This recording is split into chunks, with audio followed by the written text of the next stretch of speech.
Ayo, segera download Quran Tadabbur, tafsir dalam genggaman Anda.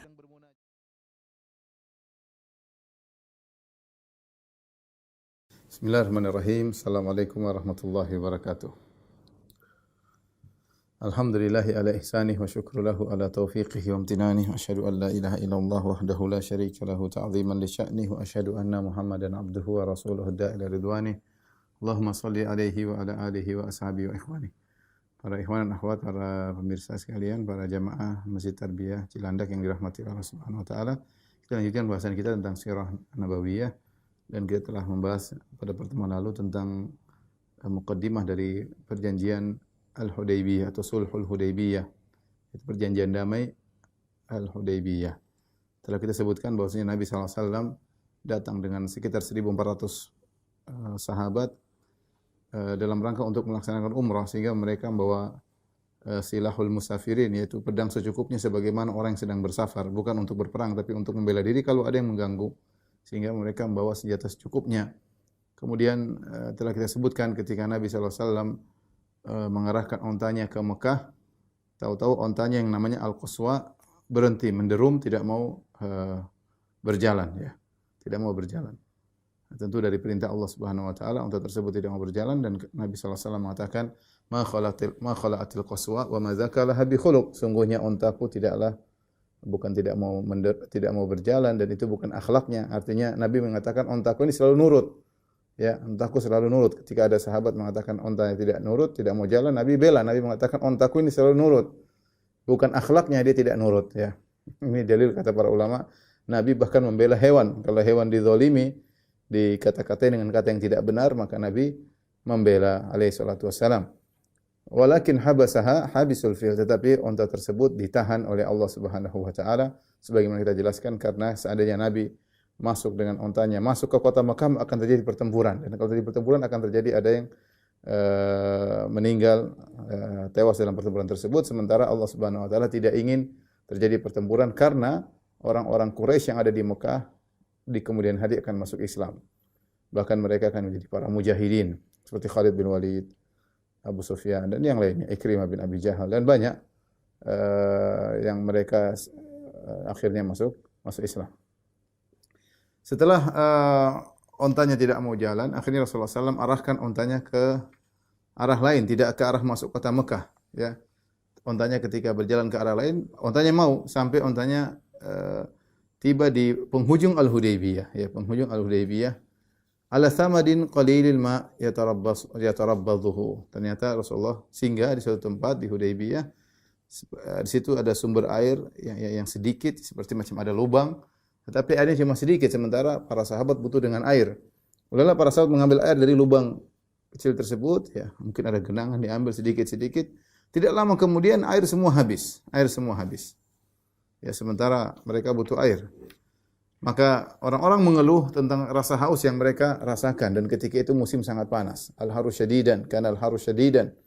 Itu udara sangat panas ketika itu. Maka Nabi SAW pun mengeluarkan salah satu anak panahnya dari tempat anak panahnya. Kemudian Rasulullah SAW menyuruh agar anak panah tersebut diletakkan di lubang tadi. Ya, maka kemudian lubang tadi mengeluarkan air, ya, dengan derasnya. Terus sampai orang-orang mengambil air sepuasnya sehingga mereka meninggalkan lubang tersebut. Dalam riwayat yang lain dari hadis Al-Bara bin Azib, ya, maka ketika mereka mengambil air dari lubang tersebut, falam natruk fiha qatra, sampai tidak setetes air pun yang kami tinggalkan, semua sudah habis. Maka hal itu sampai kepada Nabi, para sahabat dalam kondisi kehausan dan air sudah habis, tidak ada sumber air. Fa'ataha, maka Rasulullah SAW pun menuju ke lubang tersebut. Fajalasa ala syafiril bi'r, maka Rasulullah SAW duduk di mulut daripada lubang tersebut, itu semacam sumur kecil. Fada'a bima'in, maka Rasulullah minta didatangkan air. Famad madha wa majja fil bi'r, maka Rasulullah SAW berkumur-kumur. Kemudian Rasulullah SAW buang ke sumur yang kering tersebut. Kami tidak lama kemudian, ya, ternyata keluar air dari sumur tersebut, lalu kami mengambil air sampai kami hilang dahaga kami, dan juga hilang dahaga onta-onta kami dan hewan-hewan tunggangan kami. Jadi yang dilakukan adalah dua hal, ya, sebagaimana datang dalam riwayat yang lain juga, bahwasanya Rasulullah SAW ketika mendengar keluhan tentang keringnya lubang tersebut, sumur tersebut, maka Rasulullah SAW bisa dalam riwayatnya Rasulullah minta diambilkan air. Kemudian Rasulullah SAW berwudu, kemudian Rasulullah SAW berkumur-kumur, kemudian Rasulullah SAW ludahkan air ke sumur tersebut, kemudian Rasulullah SAW meminta, kemudian beliau mengambil anak panahnya, kemudian dilemparkan ke sumur tersebut, maka keluarlah air. Dan ini mukjizat dari Nabi SAW, di mana air yang sudah kering kemudian keluar dengan deras. Mukjizat yang kedua terjadi juga di Al-Hudaybiyah, ya. Mungkin di posisi yang lain disebutkan bahwasanya orang-orang dalam kondisi tidak kehabisan air sementara sudah tiba waktu salat, ya. Maka orang-orang pun datang menuju Nabi sallallahu alaihi wasallam, maka Rasulullah berkata, "Malakum, ada apa dengan kalian?" Qalu, "Ya Rasulullah, laisa indana ma'un natawaddau bihi." Rasulullah, kami tidak punya air untuk kami berwudu.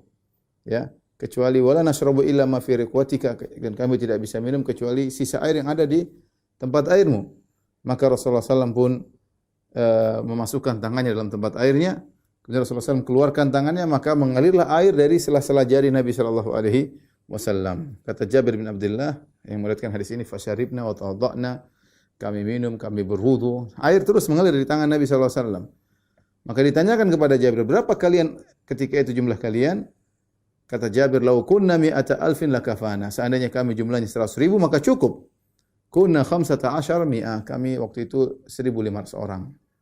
Jadi jumlah para sahabat yang ikut serta dalam perjanjian Al-Hudaybiyah, dalam rombongan umrah Nabi sallallahu alaihi wasallam, memang ada khilaf, ada yang 1.400, ada yang mengatakan 1.500. Sekitar itu 1.400 1.500, ya. Intinya ini mukjizat luar biasa, keluar air dari tangan Nabi sallallahu alaihi wasallam, dan ini aneh, ya. Ini mirip dengan mukjizatnya Nabi Musa alaihissalam ketika Nabi Musa memukul batu, kemudian keluar 12 mata air dari batu tersebut, ya. Sampai disebutkan Bani Israel mengangkat batu tersebut, dibawa kemana-mana. Karena kalau mereka haus tinggal dipukulkan tongkat Nabi Musa, keluar 12 keran. Dan kita tahu namanya batu bukan sumber air. Ya kalau itu batu di gunung, iya. Tapi ini batu dibawa, pukul keluar air, dari mana sumber airnya? Itu mukjizat. Ya. Bagaimana batu yang bukan sumber air, yang kering, tahu-tahu keluar 12 keran air karena dipukul dengan sebab pukulan tongkat Nabi Musa alaihissalam. Sebagian juga Nabi SAW, tubuh ini bukan tempat air, tapi Rasulullah SAW bisa mengeluarkan air dari sela-sela jarinya, ya, seperti keran, ya, dan ini mirip dengan mukjizatnya Nabi Musa alaihissalam. Ya. Dan sampai sekarang para ulama mengatakan seperti Ibnu Taimiyah dalam kitabnya An-Nubuwat, bahwasanya mukjizat anbiya tidak bisa diikuti oleh siapapun. Karamah-karamah para wali ada, tapi tidak bisa seperti mukjizat para nabi, yang di mana bisa keluar air dari tangan, bisa keluar dari batu misalnya, ya. Ini mukjizat yang hanya bisa dilakukan oleh para nabi. Ketika keluar air dari tangan Nabi SAW, Nabi renggangkan jari-jarinya. Rasulullah SAW berkata, "Hayya 'alal wudu, al barakatu minallah." Silakan wudu, silakan wudu. Ini semua keberkahan dari Allah Subhanahu wa taala. Jadi Nabi SAW, para sahabat nunggu di situ. Nunggu di Al-Hudaybiyah. Disebutkan juga ketika setelah itu turun hujan, ya. Turun hujan. Nabi dan para sahabat di Al-Hudaybiyah, sehingga turun hujan. Rasulullah SAW tidak menyuruh sahabat untuk sholat bareng-bareng. Mereka masing-masing sholat di tempat mereka masing-masing. Rasulullah SAW menyuruh sholat di tempat mereka masing-masing karena hujan deras, ya, di malam hari, ya. Zaid bin Khalid Al-Juhani berkata, "Kharajna ma'a Rasulullah SAW amal Hudaybiyah." Kami keluar bersama Nabi SAW ketika peristiwa Al-Hudaybiyah. Fa asabana matarun zata lailatin. Maka suatu malam kami ditimpa dengan hujan. Fa shalla lana Rasulullah SAW as-subha. Jadi mereka mungkin salat Isya di tempat masing-masing. Ketika subuh, ya, sudah reda hujan, maka kemudian Rasulullah SAW salat bersama para sahabat. Ya, meskipun mereka dalam safar, mereka selalu salat berjamaah. Ya, kecuali tadi hujan, maka salat masing-masing. Setelah salat subuh, hujan sudah reda. Rasulullah SAW setelah salat subuh, thumma aqbala alaina biwajhihi. Kemudian Rasulullah SAW balik menghadap kami, dan itu sunnahnya imam kalau selesai salat balik menghadap para makmum. Kalau ada keperluan dibicarakan. Maka Rasulullah SAW berkata, "Atadruna madza qala rabbukum?" Tahukah kalian apa yang dikatakan oleh Rabb kalian? Qulna Allahu wa rasuluhu a'lam. Kami berkata Allah dan Rasul yang lebih mengetahui. Qala Allahu asbaha min ibadi mu'minun bi wa kafirun bi. Kata Allah Subhanahu wa taala, ada hambaku di pagi hari ini yang beriman kepadaku dan ada yang kafir kepadaku. Fa amma man qala mutirna bi rahmatillahi wa bi rizqillahi wa fadlillah fa huwa mu'minun bi kafirun bil kaukab. Adapun orang yang ketika ditimpa hujan dia berkata mutirna bi rahmatillah, ya, atau di pagi hari dia mengatakan kita dapat terkena hujan, telah ditimpa hujan karena rahmat Allah, ada rezeki dari Allah, karunia dari Allah, maka dia telah beriman kepadaku dan kafir kepada bintang-bintang.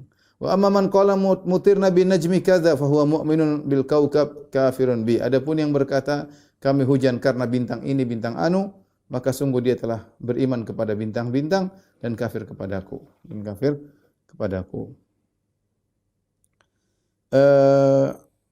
Ketika Rasulullah SAW sudah singgah di Hudaybiyah dengan tenang menunggu apa yang terjadi sampai bermalam, kemudian besoknya ya, maka datanglah utusan dari Quraisy yang namanya Budail bin Warqa.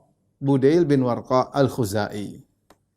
Budail bin Warqa al-Khuzai. Dan ini aneh ya, orang-orang Quraisy tahu bahwasanya hubungan antara kabilah Khuza'ah dengan kaum mukminin dengan Nabi SAW punya hubungan yang baik.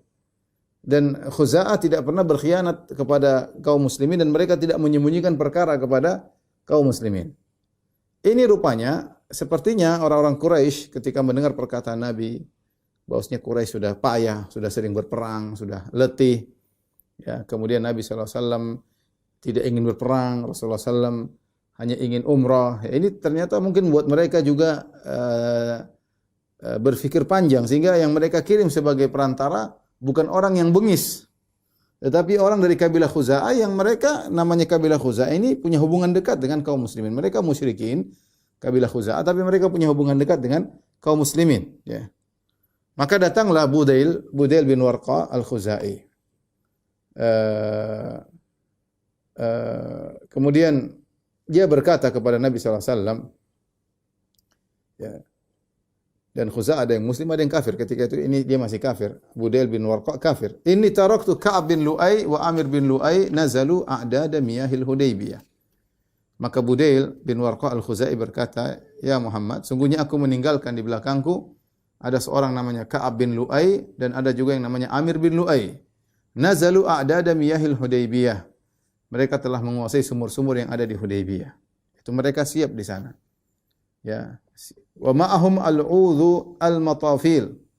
Ya, dan bersama mereka yaitu onta-onta ya yang banyak yang siap diperah susunya, yaitu mereka bawa tunggangan-tunggangan dan mereka siap menunggu Nabi untuk bertempur.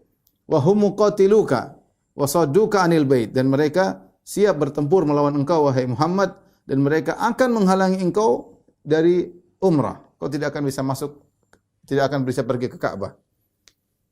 Jadi Budail menjelaskan, ada pasukan Quraisy sedang menunggu. Sumur-sumur sudah dikuasai dan mereka akan memerangimu dan mereka tidak akan biarkan kau masuk ke kota Mekah. Kau akan terhalang dari datang ke Ka'bah, tidak bisa umrah. Maka Rasulullah SAW menyampaikan kepada Budail bin Warqa al-Khuzai, "Inna lam naji' li qitali ahadin." Sampaikan kepada mereka, kami datang ini bukan untuk perang, tidak untuk berperang sama seorang pun. Walakinna ji'na mu'tamirin, tapi kita ini datang untuk umrah. Wa inna Quraisyan qad nahakathumul harbu wa adarrat bihim. Sungguhnya Quraisy itu ya sudah payah dengan peperangan yang mereka lakukan. Dan peperangan yang mereka lakukan telah memberi mudarat kepada mereka. Rasulullah SAW menjelaskan, ngapain Quraisy kemudian gagah-gagahan mereka sedang tidak kuat. Ya. Rasulullah jelaskan sampaikan kepada mereka, Quraisy sudah lemah, tidak seperti dulu. Mereka berperang dan mereka sudah payah. Dan peperangan yang mereka lakukan memberi mudarat kepada mereka. Fa in sya'u madattuhum muddatan wa yukhallu baini wa bainan nas. Kalau mereka berkehendak orang Quraisy, aku bikin perjanjian damai. Udah kita enggak usah berperang. Kita punya perjanjian damai dengan waktu yang ditentukan dan mereka biarkan aku berdakwah dengan kabilah-kabilah yang lain. Sudah, saya enggak dakwah sama Quraisy, biarkan aku berdakwah dengan kabilah-kabilah yang lain. Fa in azharu fa in sya'u an yadkhulu fi ma dakhala fihi an-nas fa'alu. wa illa faqad jammu. Ya. Kata Nabi SAW, kalau aku menang dan aku ternyata bisa muncul orang-orang pada masuk Islam masuk Islam, maka terserah Quraisy. Kalau mereka mau masuk Islam, ya, sebagaimana orang masuk Islam, lakukan. Wa illa kalau mereka tidak mau, faqad jammu. Ya mereka sudah istirahat, ya, sudah banyak istirahat. Sudah, yang penting tidak usah ikut campur dan nonton aja. Kalau mereka enggak mau Islam, mereka sudah lama istirahat. Mau persiapkan apa? Persiapan bisa. Wa inhum abau, kalau mereka ternyata tidak mau, maunya berperang sekarang, tidak mau melepaskan aku berdakwah kepada kabilah-kabilah lain, mereka mau memerangiku sekarang ini, apa kata Rasulullah SAW? Fawalladzi nafsi biyadihi, demi zat yang jiwaku berada di tangannya. La uqatilannahum ala amri hadza hatta tanfarida salifati wa la yunfidhanna Allahu amrahu. Kalau mereka tetap menghalangiku dan mereka maunya berperang dengan aku, maka demi zat yang jiwaku berada di tangannya, itu demi Allah Subhanahu wa taala, sungguh aku akan memerangi mereka. Sungguh-sungguh aku akan memerangi mereka di atas agamaku ini sampai leherku lepas dari kepalaku, lepas dari leherku. Ya, sampai aku mati. Wala yunfidhanna Allahu amrahu. Allah akan menjalankan perkaranya. Nabi mengatakan demikian. Serius. Ya, kita tidak ingin perang, tapi kalau mereka mau perang ya kita siap, kata Nabi SAW. Budail berkata, utusan Quraisy, "Sa'uballighuhum ma taqul." Aku akan sampaikan kepada mereka apa yang kau ucapkan. Maka kemudian Budail bin Warqa pun datang bersama teman-temannya dari kabilah Khuza'ah. Dia tidak sendirian, bersama beberapa orang dari kabilah Khuza'ah. Kemudian mereka datang kepada Quraisy. Ya. Kemudian dia berkata kepada orang-orang Quraisy, "Inna ji'nakum min hadzal rajul." Kami datang kepada kalian wahai Quraisy, kami baru datang meninggalkan lelaki ini, itu Muhammad. Wa sami'nahu yaqulu qawlan, dan kami telah mendengar dia mengucapkan suatu perkataan. Fa in syi'tum an na'ridahu 'alaikum fa'alna. Kalau kalian mau, saya akan sampaikan ucapan Muhammad kalau kalian mau. Berkata orang-orang bodoh dari Quraisy, "La hajata lana an tukhbiruna anhu bi syai'." Kami tidak butuh dengar perkataan Muhammad. Enggak usah sampaikan. Ini orang bodohnya orang Quraisy. Wa qala dzu ra'yi minhum, dan orang Quraisy yang cerdas berkata, "Hat ma sami'tahu yaqul." Sudah, sampaikan. Apa sih yang dikatakan Muhammad? Sampaikan kepada kami. Maka Budail berkata, "Sami'tu yaqul kadza wa kadza." Aku mendengar dia berkata demikian. Sebagaimana tadi Rasulullah SAW jelaskan. Quraisy sudah capek perang, sudah dapat mudarat, ya. Biarkanlah aku. Sudah, bagaimana kalau kita buat perjanjian damai? Biarkan aku mendakwahi kabilah-kabilah yang lain. Kalau mereka masuk Islam, Quraisy masuk Islam, silakan. Kalau enggak mau ya sudah, mereka sudah istirahat, ya. Tapi kalau mereka enggan mau perang sekarang, kami siap berperang, kata Nabi SAW.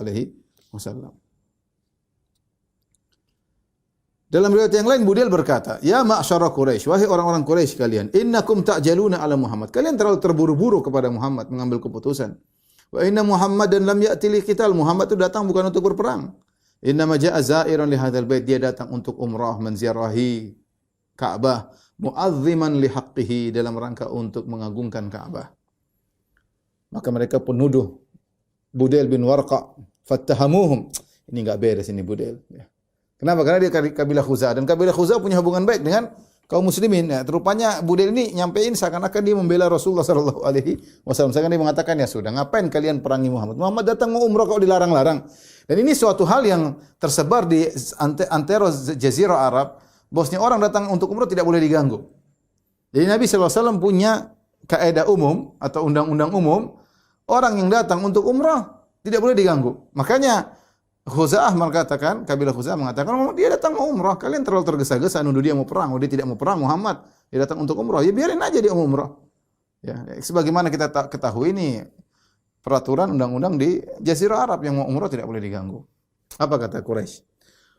Wa in kana inna ma ja'a li dzalik. Kalau ternyata Muhammad memang datang hanya untuk umrah, fala wallahi la yadkhulaha abadan alaina anwatan wala tatahaddatsu bidzalika al-arab. Kata orang-orang Quraisy, demi Allah, mereka bersumpah dengan Allah, demi Allah, Muhammad tidak akan bisa masuk di Mekah selama-lamanya. Dengan kekerasan tidak bisa masuk. Kami tidak mau, ya. Kami tidak mau.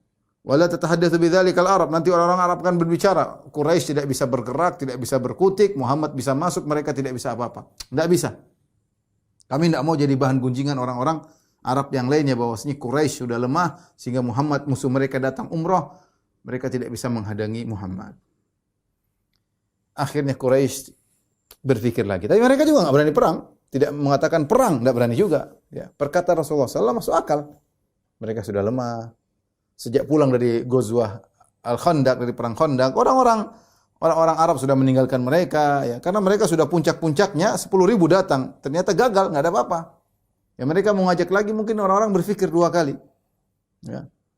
Sehingga mereka juga tidak nekat untuk perang, tapi mereka juga melarang. Akhirnya mereka kirim utusan yang lain. Utusan berikutnya namanya Mikraz bin Hafs, akha Amir bin Lu'ay. Ketika Mikraz datang, Rasulullah mengatakan kepada para sahabat, "Hadza rajulun fajir." Ini orang brengsek, orang fajir. Orang enggak benar, ya. Ya.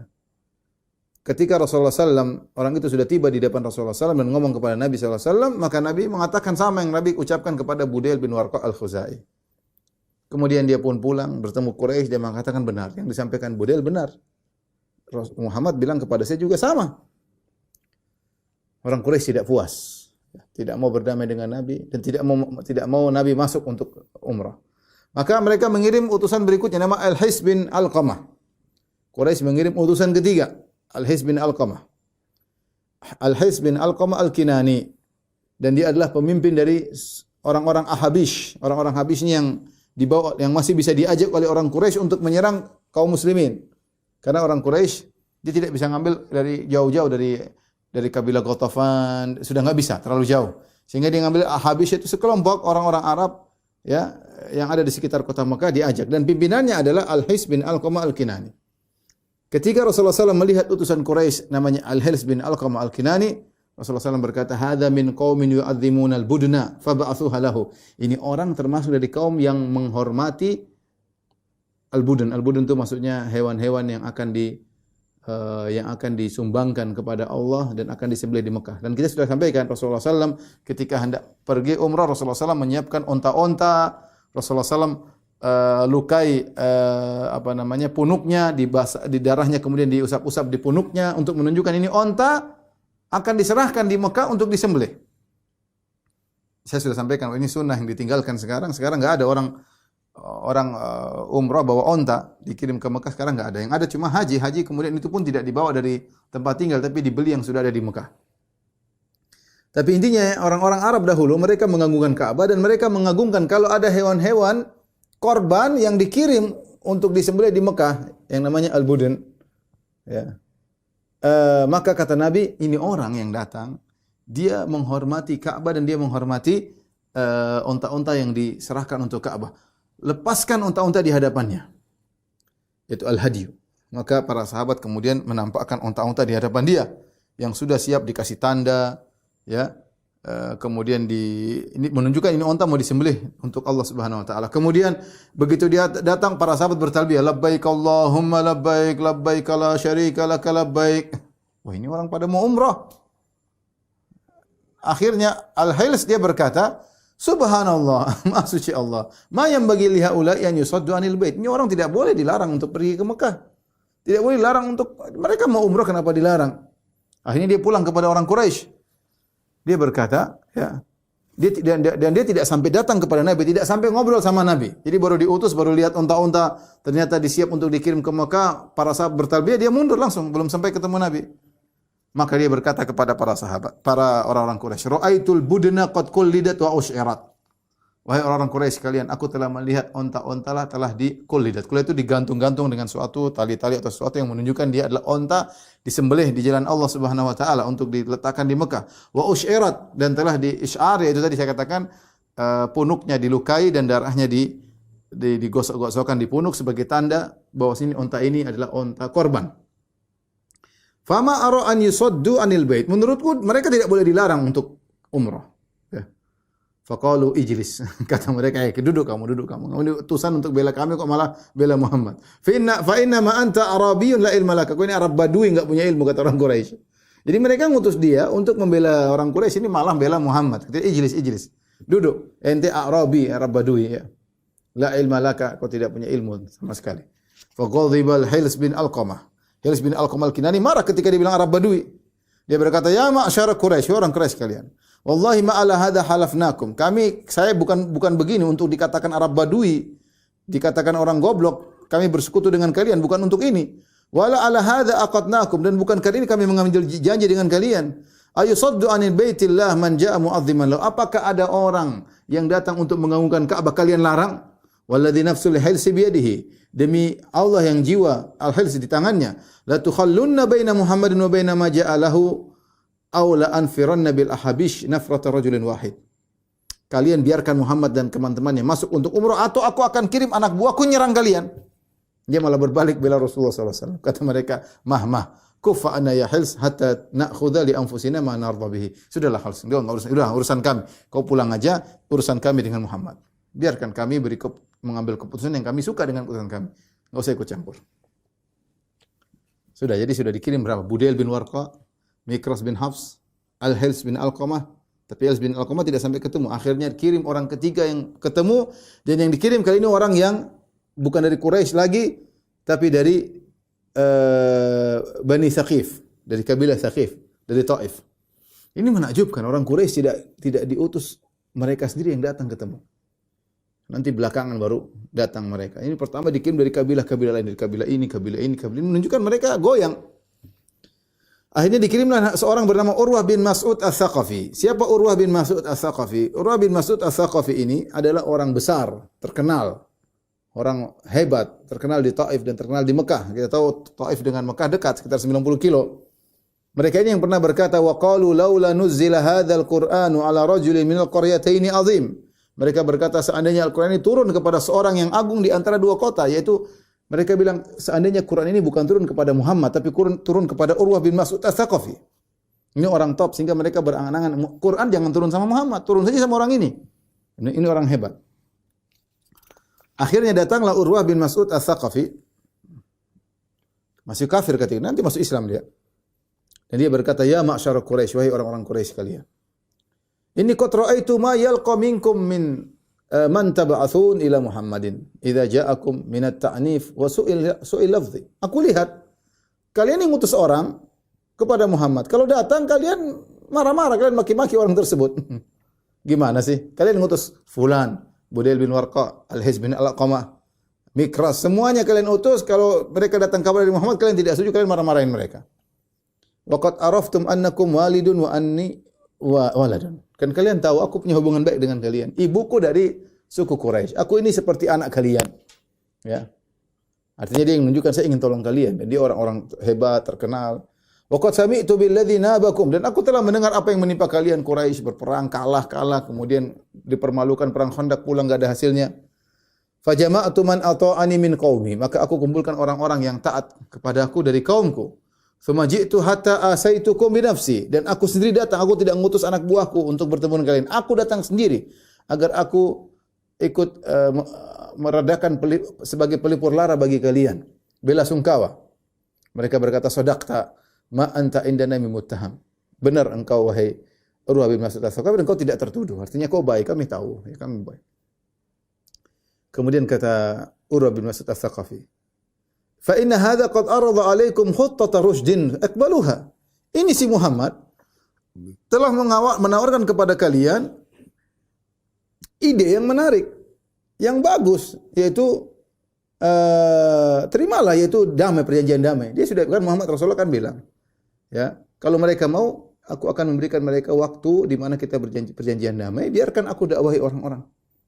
Ya, mereka silakan nonton aja, enggak usah ikut campur, enggak usah memerangi kami. Menurut Urwah bin Mas'ud Ats-Tsaqafi, ini ide yang bagus dari Muhammad. Tapi kata dia, da'uni atihi. Biarkanlah aku datang dia, aku ngomong sama dia. Qalu itihi, silakan, pergi ketemu dengan dia. Fa kharaja Urwah bin Mas'ud, maka Urwah bin Mas'ud keluar dari sisi mereka menuju ke Rasulullah sallallahu alaihi wasallam, sampai kemudian dia ketemu dengan Nabi sallallahu alaihi wasallam, dengan sopan santun dia duduk di hadapan Nabi sallallahu alaihi wasallam. Kemudian dia berkata, dia masih kafir ketika itu, "Ya Muhammad," kata dia, "Ya Muhammad, ajama'ta awbashan nasi thumma ji'ta bihim li baydatika litafuddaha." Perkataannya keras. Dia bilang, "Muhammad, kau ini ngumpulin orang macam-macam. Quraisy, kaum Ansar, kau kumpulin orang macam-macam. Kau datang bawa mereka ke sini untuk menghancurkan, ya, keluargamu sendiri. Quraisy kan kamu, keluargamu Quraisy. Kau ingin menghancurkan keluargamu sendiri." Jadi ingat tentang kekerabatan. Kau datang untuk memerangi orang Quraisy, itu kan keluargamu. Datang orang macam-macam untuk menghancurkan keluargamu sendiri. Dalam riwayat yang lain dia berkata, "Ara'aita in ista'salta amra qaumik, hal sami'ta bi ahadin minal Arab ijtaha ahlahu qablak?" Urwah ngejek atau nyindir, dia bilang, "Wahai Muhammad, kau datang ke sini untuk menghabisi orang-orang Quraisy. Apakah pernah kau dengar ada seorang seperti engkau yang datang untuk menghabisi keluarganya sebelum engkau? Apakah ada orang seperti engkau?" Ya. Padahal Urwah tahu Rasulullah tidak ingin berperang, tapi dia pandai ngomong aja. Dia pandai ngomong. Dia tahu Rasulullah SAW datang bukan untuk berperang, tapi dia nyindir. Kau ini datang mau ngabisin sukumu sendiri. Kau kan Quraisy, sukumu Quraisy. Apakah ada orang seperti engkau datang menghabisi Quraisy sukunya sendiri? Kemudian dia berkata lagi, "Innaha Quraisyun." Wahai Muhammad, yang kau hadapi orang Quraisy. Qad kharajat ma'ahul udhul matafil. Mereka telah keluar siap menghadapi. Mereka sudah bawa onta-onta, yang onta-onta tersebut sudah ada air susunya, mereka tinggal minum dari onta-onta tersebut. Qad labisu juludan numur, mereka sudah pakai pakaian peperangan. Yu'ahiduna Allah alla tadkhuluha alaihim anwatan abadan. Mereka sudah bersumpah kepada Allah, kau tidak bakalan masuk menuju Ka'bah. Waimullah, laka anni biha ulai qad inkashafu anka ghadan. Sungguh demi Allah, seakan-akan besok ketika terjadi peperangan, aku lihat mereka bakalan kabur dari engkau. Jadi dia ngejek para sahabat. Sudah ngejek Rasulullah SAW, sekarang ngejek para sahabat, nyindir. Ya. Dia bilang apa? Lihat besok perang, ini orang-orang kabur semua, kau sendirian nanti. Dalam riwayat yang lain, Urwah bin Mas'ud Ats-Tsaqafi radhiyallahu anhu ketika itu masih kafir, dia berkata, "Fa inni wallahi la ara wujuhan wa inni la ara ashwaban minan nasi khaliqan an yafirru wa yad'uk." Ya. Sungguh aku tidak sedang melihat orang-orang bersamamu, aku tidak melihat wajah-wajah di depanku yang bersama engkau, wahai Muhammad. Yang aku lihat adalah orang bercampur-campur yang besok akan kabur meninggalkan engkau ketika terjadi peperangan dengan orang Quraisy. Mereka akan kabur meninggalkan engkau sendirian, wahai Muhammad. Ketika mendengar itu Abu Bakar marah. Abu Bakar kan bersama pasukan. Abu Bakar, ada Umar, ada Utsman, ada orang-orang hebat. Kemudian disinggung, dibilang, ini teman-teman ini Muhammad bakalan kabur besok. Abu Bakar ketika itu sedang duduk di belakang Rasulullah SAW, maka dia langsung maki itu siapa? Urwah bin Mas'ud Ats-Tsaqafi. Dia mengatakan, "Umsus bidrallat anahnu nafirru anhu wa nada'uhu." Wahai fulan, dia bilang, "Umsus bidrallat." Ini perkataan sebenarnya kotor ya.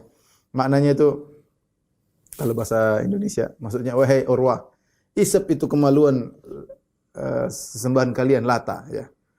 Ya, bidr itu bahasa Arab artinya bagian dari wanita yang disunat yang tersisa, mungkin klitoris seperti itulah. Jadi Abu Bakar sampai marah, tapi dia ingin nyindir Tuhan mereka. Kamu itu sudah kau isap aja kemaluan apa Tuhanmu ya.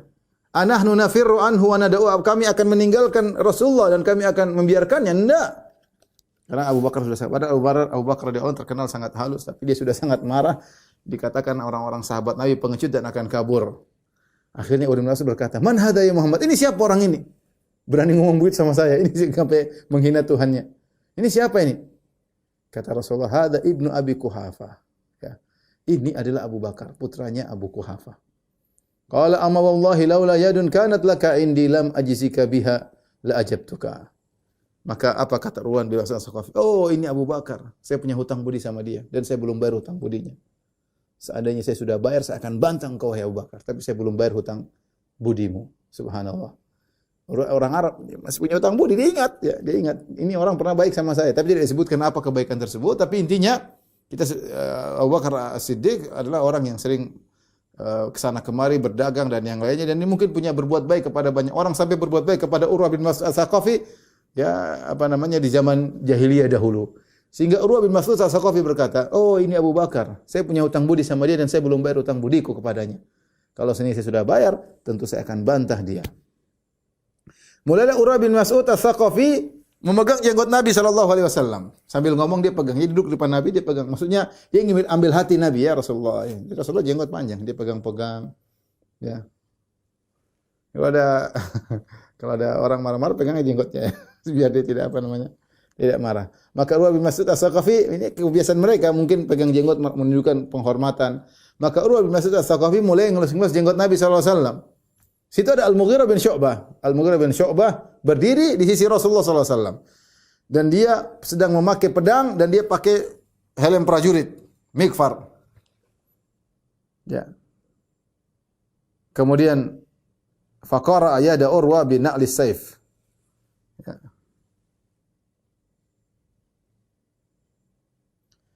Kemudian dia pun tangannya dipindahkan pakai pedangnya ya. Jadi pedangnya di dekat apa namanya? Na'lis saif yaitu al-hadida allati takunu fi asfalil qirab, yaitu apa namanya? Bagian bawah pedang, bukan bagian tajamnya. Dia singkirkan tangannya Urwa bin Mas'ud As-Saqafi dari jenggot Nabi pakai pangkal pedang, dipinggirin begini. Ini sangar pakai pedang, bukan pakai tangan, pakai pedang. Dia berkata, "Amsik yadaka an lihyati Rasulillah sallallahu alaihi wasallam, wallahi la tasilu ilaika." Ya. Jangan kau pegang, pinggirkan tanganmu dari jenggot Nabi sallallahu alaihi wasallam. Jenggot Nabi tidak akan sampai kepada engkau. Jangan. Berani kau pegang, awas ini pedang. Urwah kaget. Waihak. Celaka engkau. Ma'afadzaka wa agladhaka. Betapa kasar engkau kepadaku ya. Urwah ini bukan orang sembarang. Urwah bin Mas'ud ini, saya katakan tadi orang hebat, yang sampai orang Quraisy mengatakan, seandainya Quran turun kepada dia, laula nuzzila hadzal Qur'an ala rajulin minal qaryataini azim. Jangan Quran turun sama Muhammad. Seandainya jadi Rasul ini Urwah. Kenapa dia orang besar, dia suka kemana-mana, dia suka pergi ke negeri Syam, ketemu dengan ke Persia, ketemu dengan Kisra, ke negeri Syam ketemu dengan Kaisar, ketemu dengan Heraklius, ketemu dengan banyak orang-orang hebat. Dia sering ke sana ke sini. Tahu-tahu ada anak muda, singkirkan tangannya pakai pedang. Jangan pegang-pegang jenggot Nabi. Kalau pegang jenggot Nabi ini pedang kena kau. Ente kasar sekali. Siapa engkau ini? Kasar sekali kata Urwah bin Mas'ud As-Saqafi. Ketika Urwah kaget, fatabassama Rasulullah sallallahu alaihi wasallam. Rasulullah sallallahu ketawa, tersenyum. Faqalahu Urwah. Urwah berkata, "Man hadai Muhammad?" Muhammad ini siapa? Karena dia pakai helm kemudian tidak ketahuan. Maka kata Rasulullah SAW, "Hada ibnu akhika Al-Mughirah bin Syu'bah." Ini adalah cucu adikmu, cucu saudaramu, ini ponakanmu ya. Apa namanya? Mughirah bin Syu'bah ini ponakanmu. Karena Urwah bin Mas'ud As-Saqafi. Urwah bin Mas'ud. Nah, Mughirah namanya Mughirah bin Syu'bah bin Abi Amir bin Mas'ud. Jadi kakeknya Mughirah bin Syu'bah, saudara kandungnya Urwah. Saya ulangi, Mughirah namanya Mughirah bin Syu'bah bin Abi Amir bin Mas'ud. Mughirah bin Syu'bah bin Abi Amir bin Mas'ud. Adapun Urwah namanya Urwah bin Mas'ud. Berarti Urwah itu saudara kandungnya kakeknya Mughirah. Ini ternyata yang hadangi dia pakai pedang cucunya, ya, setara dengan cucunya. Oh, kamu tuh kata Urwah. Gudar, tukang pengkhianat. Wahal gosal tasawataka ila bilam. Kamu saja baru bisa cebok kemarin, sekarang mau ngelarang-larang saya. Ya, jadi ternyata cucunya yang, ya kalau kita bahasa kita, ente baru ingusan anak kemarin sore, gampangnya demikian. Tapi kalau bahasa Arab dia wahal gosal tasawataka ila bilam. Kau baru saja bisa nyuci kemaluanmu baru kemarin, baru bisa cebok kemarin, sekarang mau larang-larang saya pakai pedang. Dalam riwayat yang lain, Urwah berkata, "Alastu as'a fi gudratika?" Bukankah aku telah dulu berjasa untuk membelamu gara-gara pengkhianatanmu? Apa maksud Urwah membela Al-Mughirah dengan pengkhianatannya? Jadi begini, Al-Mughirah bin Syu'bah ini bagaimana kisah Islamnya? Dia punya beberapa teman di jahiliyah, di zaman jahiliyah, dia bunuh teman-temannya sendiri. Kenapa bisa dia bunuh? Dia bunuh kemudian dia rampas hartanya, harta mereka. Bagaimana ceritanya? Ceritanya Urwah Mughirah bin Syu'bah ini pergi ke Al-Muqawqis di Mesir bersama teman-temannya. Al-Muqawqis Nasrani. Temannya sekitar ada 13 orang. Dari Saqif juga, dari satu kabilah dengan Urwah, dari Mughirah. Pergilah mereka ber-14, kemudian yang 13 dimuliakan, dikasih hadiah oleh Al-Muqawqis. Sementara dia tidak dikasih hadiah kecuali sedikit. Maka dia pun jengkel. Ya. Kemudian ketika pulang dari Mesir, mereka sampai Jazirah, kemudian mereka minum khamar. Ini teman-temannya minum khamar. Maka mereka mabuk, mereka tidur, akhirnya Mughirah pun membunuh mereka. Dia masih jahiliyah, masih musyrik. Dia bunuh temannya 13 orang, semuanya dia curi harta mereka, dia bawa kabur, dia pergi ke Madinah masuk Islam. Dia pergi masuk Islam. Kemudian dia mengatakan, "Ya Rasulullah, aku masuk Islam." Kata Rasulullah SAW, "Amal Islam fa'aqbal." Adapun kau masuk Islam, saya terima. Wa amal mal, adapun harta yang kau curi, falastu minhu fi syai'. Itu bukan urusanku. Ketika sampai kabar ini kepada Urwah bin Mas'ud As-Saqafi, bahwa cucu dari saudaranya ini bikin masalah, maka dia yang berusaha mengumpulkan harta untuk bayar diyah atas 13 orang yang dibunuh oleh Mughirah bin Syu'bah. Makanya Urwah jengkel, ini kamu dulu yang saya pernah tolong, kau pernah bikin masalah, bunuh 13 orang, kami yang bayar semuanya, sekarang kau halangi aku dengan, wahai cucuku ya, kau halangi aku dengan pedangmu, kau baru bisa cebok kemarin. Ya. Itu ceritanya ya. Ya sudah, Urwah Mughirah bin Syu'bah diam aja ya. Kemudian dia pun ngomong sama Rasulullah SAW. Bagaimana Rasulullah SAW pun sampaikan. Sama seperti Rasulullah sampaikan kepada yang lainnya. Kami datang bukan untuk perang. Kami datang untuk umrah. Ya, lihat pedang-pedang kami bukan senjata peperangan. Lihat kami bawa onta, kami bawa ini. Kami bukan ingin perang. Kami ingin umrah terus pulang. Ya.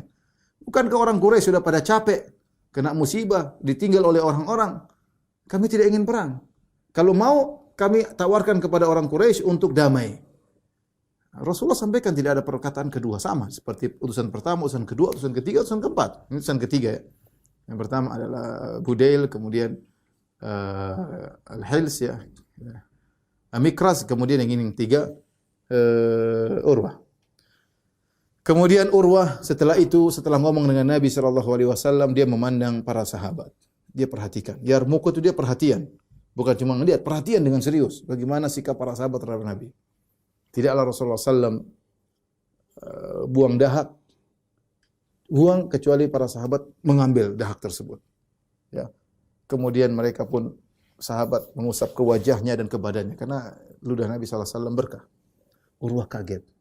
Ini Muhammad kalau buang ludah, sahabat-sahabat rebutan ambil ludahnya, digosok masuk muka tangan. Wa idza amarahum, kalau Nabi perintahkan, jadi dia langsung pergi. Dia perhatikan, dia orang cerdas. Dia sudah pernah ketemu Heraklius, pernah ketemu Kaisar Kisra, pergi sering-sering bersafar ke orang, kalau kita bilang apa? Orang negarawan. Ini Urwah bin Mas'ud As-Saqafi. Jilid Muhammad dia heran. Ini Muhammad bang udah orang pada rebutan. Kalau dia nyuruh perintah, semua langsung jalan. Kalau Nabi berwudu, wa idza tawadda'a kanu yaqtila ala wudu'ihi. Kalau dia sudah berwudu, orang rebut-rebutan cari berkah dari bekas sampai mau perang-perang gara-gara ingin rebutan bekas wudu Nabi SAW. Wa idza takallamu, kalau mereka ngomong sama Nabi, khafadhu aswatahum indahu, ngomong pelan-pelan, hormat sama Nabi. Enggak ada teriak ketawa ketiwi di depan Nabi, tidak, mereka ngomong pelan-pelan, hormat kepada Nabi. Wa ma yuhidduna ilaihi nadhar ta'dhiman lahu. Dan mereka tidak ada yang berani lihat Nabi langsung begini, mandang Nabi lama enggak berani, enggak ada sahabat yang berani lihat Nabi lama-lama. Kenapa? Karismatik Nabi, pasti lihat nunduk. Enggak bisa lihat Nabi dengan sepuas-puasnya. Kata dia, wa ma yuhidduna ilaihi nadhar. Mereka tidak bisa pandang Nabi dengan pandangan tajam. Kenapa? Karena mereka begitu mengagungkan Rasulullah sallallahu alaihi wasallam. Dan ini semua dilihat oleh Urwah bin Mas'ud As-Saqafi. Akhirnya ketika dia pulang ke Quraisy, dia bilang, wahai kaum Quraisy kalian, wallahi laqad wafattu 'alal muluk. Demi Allah aku sudah datang kepada para raja. Wafattu 'ala Qaisar wa Kisra. Aku sudah pernah datang kepada raja Romawi. Aku pernah datang kepada raja Persia, wan Najasyi, aku sudah pernah datang kepada raja Habasyah. Wallahi ma ra'aitu malikan qad yu'azzimuhu ashabuhu ma yu'azzimu ashabu Muhammadin Muhammad. Aku tidak pernah ada pengikut para raja tersebut yang mengagungkan raja mereka sebagaimana sahabat-sahabat Muhammad mengagungkan Muhammad. Wallahi demi Allah, tidaklah Muhammad buang ludah kecuali mereka rebutkan dan mereka tempel di wajah dan tangan-tangan mereka, di badan mereka. Kalau Muhammad merintahkan mereka, mereka segera melaksanakannya. Kalau Muhammad berwudu, mereka rebutan untuk mengambil bekas wudu Muhammad. Kalau mereka ngomong dekat Muhammad, mereka tidak berani mengangkat suara. Dan mereka tidak berani memandang Muhammad karena mereka mengagungkan Muhammad. Wallahi laqad ra'aitu qauman la yuslimunahu li syai'in abadan. Wa innahu, aku telah melihat satu kaum ini tidak akan pernah menyerahkan Muhammad kepada kalian. Kaum yang seperti ini mana berani menyerahkan Muhammad. Mereka akan mati-matian bela Muhammad. Wa innahu qad arada alaikum khuttata rusydin faqbaluha. Menurutku ide Muhammad itu ide yang baik, terimalah. Farau ra'yakum, terserah kalian. Ini pendapat saya, kalian terima ide Muhammad. Farau ra'yakum, silakan kalian. Apa pendapat kalian, silakan. Pikirkan sendiri. Mereka menjawab, narudduhu anil bait fi amina hadza. Bagaimana kalau tahun ini kita bilang pulang aja Muhammad dan teman-temannya. Wa yarji'u min qabil. Boleh umrah tapi tahun depan. Fa yadkhulu Makkah wa yatufu bil bait. Kalau tahun depan Muhammad boleh datang lagi untuk umrah dan silakan tawaf di Ka'bah. Ini idenya Quraisy, dan nanti terakhirnya begini ide ini. Setelah mereka mendengar perkataan Urwah bin Mas'ud As-Saqafi ya. Ini menunjukkan Quraisy sudah kendor, tidak sombong sejaman Abu Jahal. Udah enggak lagi. Abu Jahal udah mampus. Mereka udah kalah, mereka sudah parah, mereka sudah ditinggal sama kabilah yang lain. Sehingga mereka tidak ada sombong-sombong. Coba kalau ada Abu Jahal ketika itu, Fir'aunnya umat ini. Oh, Muhammad perang mati enggak? Abu Jahal enggak ada. Sehingga mereka agak melemah. Kemudian Rasulullah SAW mengirim Khiras bin Umayyah di Quraisy. Rasulullah SAW mengirim Khiras bin Umayyah kepada Quraisy. Saya ingatkan tadi masalah bekas wudu, masalah ludah itu pendapat yang kuat adalah kekhususan Nabi SAW karena tidak diriwayatkan Abu Bakar demikian. Kalau Abu Bakar meludah maka orang rebutan ludah Abu Bakar. Kalau Umar meludah, rebutan ludah Umar. Kalau Ali meludah, orang rebutan ludah Ali bin Abi Thalib, Utsman, tidak ada. Ini cuma dilakukan oleh para sahabat kepada Rasulullah sallallahu alaihi wasallam. Ya, karenanya apa yang saya lihat di sebagian klip, sebagian orang kemudian suruh syekhnya meludah, kemudian dia usapkan ke wajahnya. Saya bilang tidak apa namanya, kurang pas karena itu kekhususan Nabi sallallahu alaihi wasallam. Ya. Taib. Kemudian Rasulullah SAW mengirim Khiras bin Umayyah, ya, Khiras bin Umayyah kepada Quraisy, ya, untuk menjelaskan, untuk menekankan bahwasanya tujuan Muhammad kepada Quraisy. Sekarang Nabi yang kirim utusan untuk menegaskan kami ini datang ke Mekah bukan untuk perang, tapi untuk umrah, untuk ziarah, itu untuk umrah. Dan kami tidak ingin perang. Maka Khiras bin Umayyah Al-Khuzai, ini Khiras Al-Khuzai yang muslim. Dia pun naik ontanya yang dikenal namanya Sa'lab, ya. Tatkala Khiras masuk Mekah untuk menyampaikan kepada pemuka-pemuka Quraisy tujuan Nabi sallallahu alaihi wasallam, aqrat bihi Quraisy. Maka Quraisy pun bunuh ontanya dan mereka ingin bunuh Khiras utusannya Rasulullah sallallahu alaihi wasallam. Al-Ahabish, orang-orang Al-Habish tadi, Hals bin Alqamah Al-Kinani, anak buahnya larang, jangan. Ya. Jangan bunuh dia. Ini orang karena mereka mengganggu orang yang ingin umrah. Jangan, ini orang mau umrah kok diganggu. Akhirnya dia pulang kepada Nabi, dia kabarkan apa yang dia dapatkan. Tidak berhasil ketemu dengan pembesar-pembesar Quraisy. Kemudian Rasulullah SAW mikir untuk mengutus utusan lain. Maka jatuh pilihan kepada Umar bin Khattab.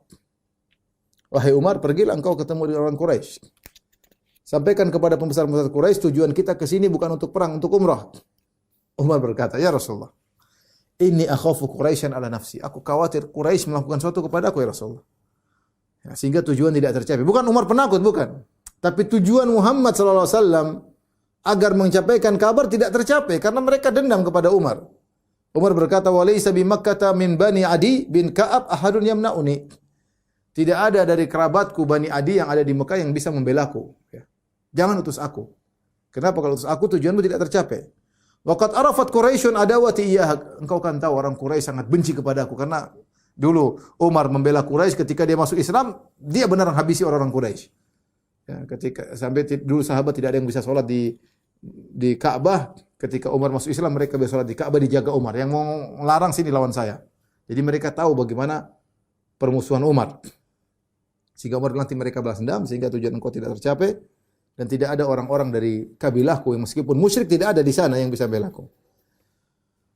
Wa ghilzati 'alaiha, dan mereka tahu bagaimana sikap kerasku kepada orang-orang Quraisy. Walakin adulluka ala rajulin huwa azzu minni. Tapi aku tunjukkan kepada engkau wahai Rasulullah orang yang lebih mulia daripada aku. Utsman bin Affan.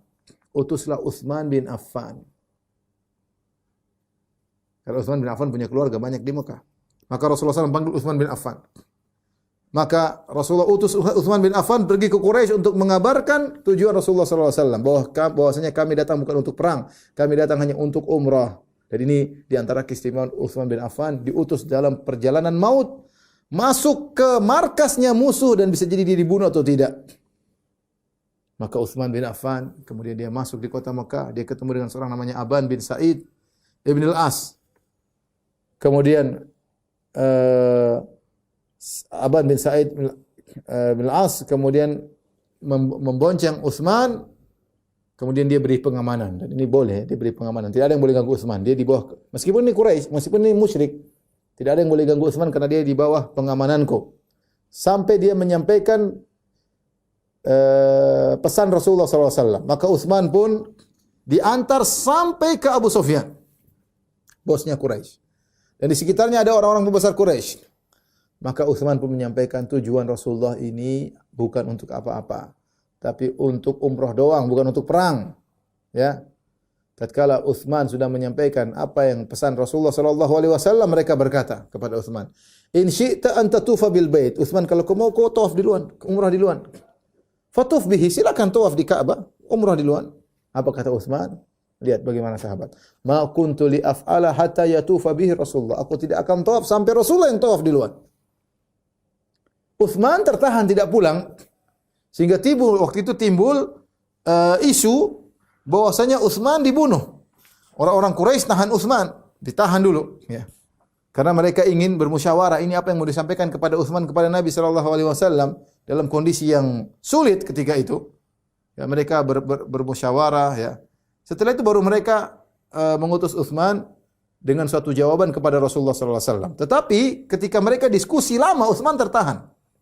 Maka ketika Utsman enggak pulang-pulang, timbullah isu hoax ya, kabar bahwasanya Utsman telah dibunuh.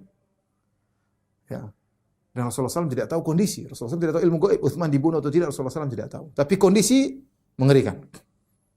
Maka Rasulullah pun berkata, tatkala timbul kabar-kabar Utsman telah dibunuh, Rasulullah berkata, "La nabrahu hatta nunajizal qaum." Kita tidak akan meninggalkan kota Makkah sampai kita perangi itu orang-orang Quraisy. Kalau Utsman dibunuh, kita perang. Kemudian Rasulullah SAW manggil para sahabat untuk berbaiat. Maka para sahabat pun segera datang untuk berbaiat. Itu disebut dengan bai'atur ridwan. Ini yang yang Allah turunkan ayatnya, laqad radhiyallahu 'anil mu'minin idz yubayyi'unaka tahta syajarah. Sungguh Allah telah ridha kepada kaum mukminin yang mereka membaiat engkau di bawah sebuah pohon. Ya, maka orang-orang pun datang, di antaranya Maqil bin Yasar, kemudian dia pun baiat Rasulullah sallallahu alaihi wasallam, dia orang pertama baiat Rasulullah sallallahu alaihi wasallam. Ya, kemudian para sahabat datang baiat Rasulullah sallallahu alaihi wasallam. Demikian juga Umar ketika mendengar Rasulullah mengatakan kita tidak akan meninggalkan ini sampai kita perang lawan Quraisy. Umar sudah siap. Dia pakai baju perangnya. Sudah, ini umrah bisa buyar. Pakai baju perang, siap untuk bertempur, mungkin pakai baju besinya. Ya, tiba-tiba dia lihat orang-orang kumpul di sekitar Nabi. Ada apa ini? Ini mau perang kok kumpul di sekitar Nabi. Maka dia kirim putranya Ibnu Umar, lihat dulu ada apa. Maka Ibnu Umar pun pergi kepada Rasulullah, ternyata orang sedang berbaiat. Maka Ibnu Umar pun baiat Rasulullah SAW, kemudian dia kabarkan kepada bapaknya, wahai ayahanda orang berbaiat. Maka Umar pun datang baiat Rasulullah sallallahu alaihi wasallam. Demikian juga di antara yang membaiat Salamah bin Al-Aqwa. Bahkan dia membaiat Nabi 3 kali. Di awal-awal dia baiat kepada Nabi sallallahu alaihi wasallam. Kemudian ketika orang sedang berbaiat, Rasulullah panggil, "Baiat ya Salamah." Wahai Salamah bin Al-Aqwa, baiat kepadaku. Kata Salamah, "Aku sudah baiat engkau ya Rasulullah." Kata Rasulullah, "Baiat lagi." "Aidan, ayo baiat lagi." Dia baiat kedua kali. Kemudian setelah orang berbaiat, ketiga kali Nabi panggil lagi. Nabi kasih dia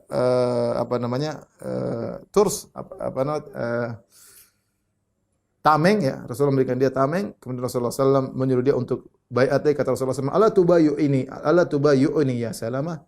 Tidakkah kau baiat aku ya Salamah? "Ya Rasulullah, aku sudah baiat engkau 2 kali ya Rasulullah." Kata Rasulullah SAW, "Aidan, baiat lagi." Maka Salamah pun baiat Nabi sampai tiga kali. Kemudian Rasulullah SAW membaiat atas nama Utsman.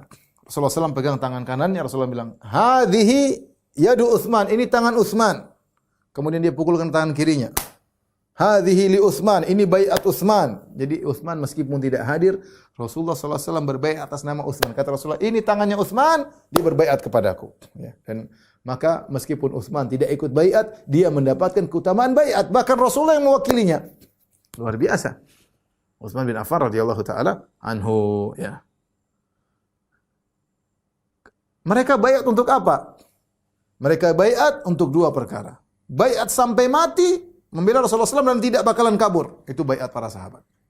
Mati dan tidak bakalan kabur sampai mati, sampai titik darah penghabisan membela Rasulullah SAW. Tidak ada yang kabur. Baiat kematian, luar biasa. Ya. Semua membaiat Rasulullah kecuali 1 orang. Dari 1.500 orang tersebut, 1 orang yang tidak baiat, namanya Al-Jadd bin Qais. Al-Jadd bin Qais itu munafik. Dia dari Bani Salimah. Dia munafik. Dia tidak mau baiat kepada Nabi. Dia sembunyi di balik ontanya, dipanggil untuk baiat, dia enggak mau. Sampai para sahabat datang, "Hai Jadd bin Qais, ayo baiat Rasul, akan mohon ampun kepada engkau." Dia mengatakan, la an ajida dhallati ahabu ilayya min an yastaghfir li sahibukum. Aku ketemu dengan ontaku yang hilang lebih aku sukai daripada teman kalian mohon ampunan untukku. Enggak, dia enggak mau membaiat. Dia munafik. Dari Bani Salimah. Ya. Sampai Rasulullah SAW berkata, "La yadkhulannal jannata man bai'a tahta syajarati illa sahibal jamal ahmar."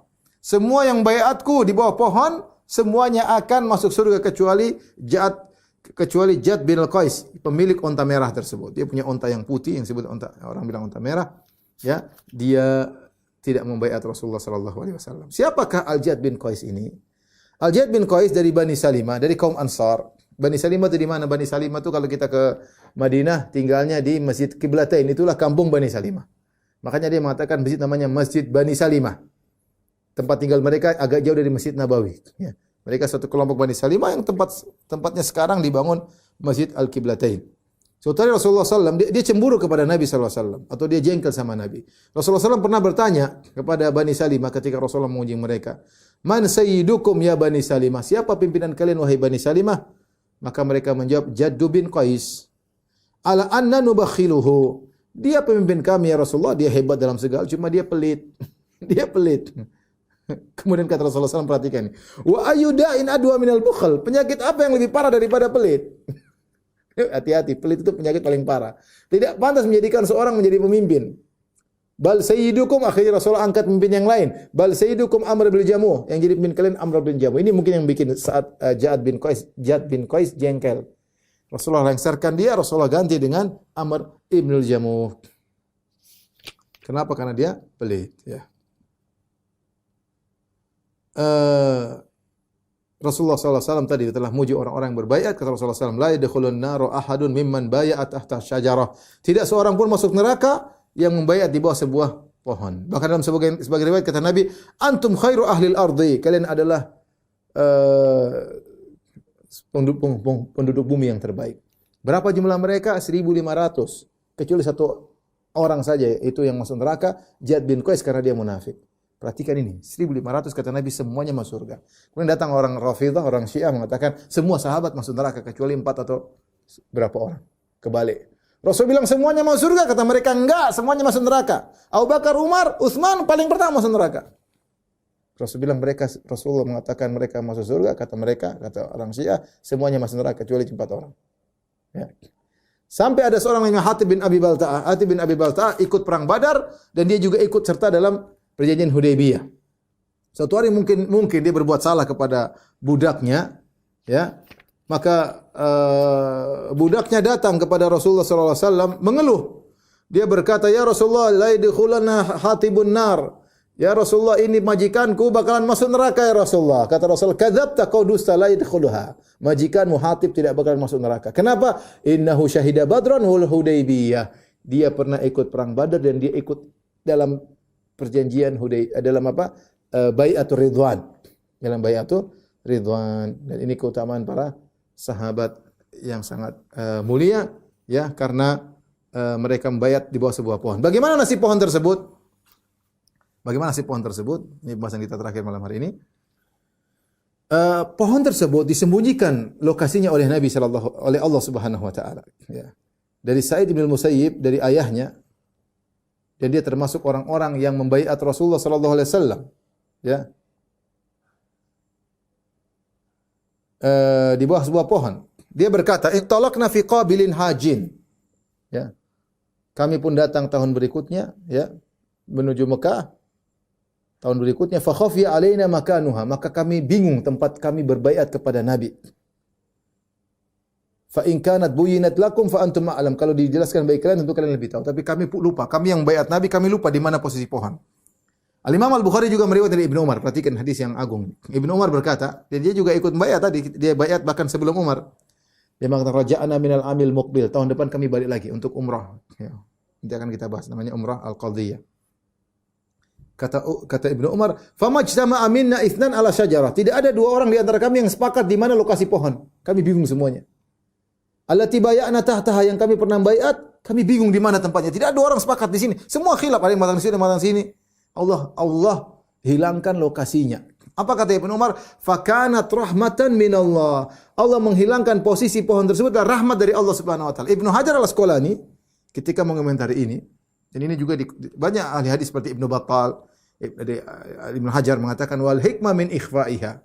Adapun hikmah, kenapa dikatakan rahmat bagi Ibnu Umar? Ibnu Umar mengatakan ini Allah membuat kita lupa di mana posisi pohon adalah rahmat. Saya ulangi, Ibnu Umar berkata, Allah membuat kita lupa di mana posisi pohon adalah rahmat dari Allah. Kenapa? Apa kata Ibnu Al-Hafidz Ibnu Hajar dalam Fathul Bari? Hikmahnya alla yahsula biha iftinan atau iftitan lima waqa'a tahtaha minal khair. Jangan sampai terjadi fitnah karena kebaikan yang pernah terjadi. Falau baqiyat, karena Rasulullah pernah membayat sahabat di situ. Falau baqiyat lama umina ta'zim ba'dil juhal. Kalau pohon tersebut masih ada, maka bisa jadi ada orang-orang goblok yang akan mengganggukan pohon tersebut. Hatta rubbama afdha bihim ila i'tiqadi anna laha quwwatun naf'in. Dan bisa jadi mereka punya keyakinan nanti ini pohon punya kekuatan untuk beri manfaat, memberi mudarat. Kama narahu al-ana musyahadan fima huwa dunaha. Bahkan kami yang lihat sekarang, jangankan pohon tersebut, ada sebagian perkara-perkara yang lain orang-orang punya keyakinan, dan ini kesyirikan. Ini kesyirikan. Maka Allah menghilangkan pohon tadi di mana lokasinya, dan kata Ibnu Umar ini adalah rahmat dari Allah Subhanahu wa taala agar orang tidak terfitnah dengan pohon tersebut, khawatir diagungkan, khawatir disembah. Kemudian di zaman Umar bin Khattab radhiyallahu anhu ada isu-isu itu pohonnya, orang pada menyangka itu pohon yang pernah dijadikan Nabi untuk membaiat para sahabat, padahal para sahabat semua udah lupa di mana posisinya. Allah hilangkan. Tapi ada yang diduga sehingga mereka mulai datang ke pohon tersebut. Ya. Orang-orang pada datang. Mereka solat di pohon tersebut, perhatikan. Kata Ibnu Umar, kana nasu ya'tuna syajarata allati yuqalu laha syajaratur ridwan. Orang-orang datang kepada sebuah pohon yang dianggap sebagai pohon ridwan, allati bui'a tahtaha, yang Rasulullah pernah membaiat para sahabat di bawah pohon tersebut. Fayusalluna indaha. Mereka salat di pohon tersebut. Apa yang dilakukan? Apakah Umar kemudian melestarikan jadi cagar budaya? Enggak. Fabalagha dzalika Umar bin Khattab. Kabar itu sampai kepada Umar bin Khattab, fa'au'adahum fiha wa amara biha faquti'at. Maka Umar pun menyuruh dipotong pohon tersebut. Pohon tersebut dipotong. Kalau tidak, seandainya pohon tersebut diabadikan, maka kata akan dibuat kubah, dibuat macam-macam, orang-orang akan bersafar ke pohon tersebut. Kasihan orang-orang yang tidak ngerti bagaimana cepatnya keterkaitan mereka dengan benda-benda, ya. Wallahu a'lam bishawab. Ini saya bisa sampaikan, kurang lebihnya saya mohon maaf. Wabillahi taufiq wal hidayah. Assalamualaikum warahmatullahi wabarakatuh.